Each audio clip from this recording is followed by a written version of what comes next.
কবে দেশে ফিরছেন সাকিব? পাকিস্তানের মাটিতে হতে যাওয়া দুটি টেস্ট ম্যাচ সামনে রেখে আগামী 17 আগস্ট দেশ ছাড়বে বাংলাদেশ ক্রিকেট দল। সেই সফরের আগে দেশের মাটিতে পা রেখে দলের সঙ্গী হওয়ার কথা ছিল তারকা অলরাউন্ডার সাকিব আল হাসানের। তবে এখন সেটি না হওয়ার সম্ভাবনাই বেশি। এমনকি তাকে দলে রাখা হবে কিনা সেটি নিয়েও তৈরি হয়েছে শঙ্কা। আর এমন শঙ্কার কারণ সাকিবের রাজনৈতিক পরিচয় ও সাম্প্রতিক কোটা সংস্কার আন্দোলনে সাকিবের নীরব ভূমিকা।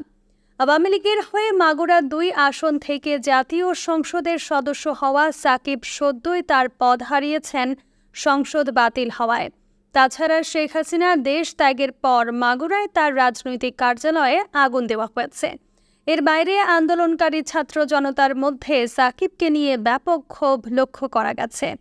সাকিবের প্রতি এই ক্ষোভের কারণ রাজনৈতিক পরিচয়ের ঊর্ধ্বে উঠে সাধারণ ছাত্রদের আন্দোলনের সমর্থন দিতে না পারা।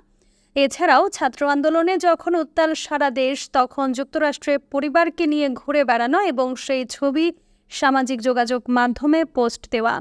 এছাড়াও কানাডার গ্লোবাল টি-20 লিগে এক ভক্ত তাকে আন্দোলনের সমর্থন না দেওয়ায় বিবেককে জাগ্রত করতে বলায় ওই ভক্তকে হেনস্থা করেছেন সাকিব। পাল্টা প্রশ্ন করে জিজ্ঞেস করেছেন দেশের জন্য কি করেছেন তিনি। এসব নিয়ে সাকিবের প্রতি ব্যাপক ক্ষোভ ক্রিকেট প্রেমীদের। সেই ক্ষোভ উপেক্ষা করে সাকিব দেশে ফিরবেন কিনা তা নিয়ে রয়েছে প্রশ্ন।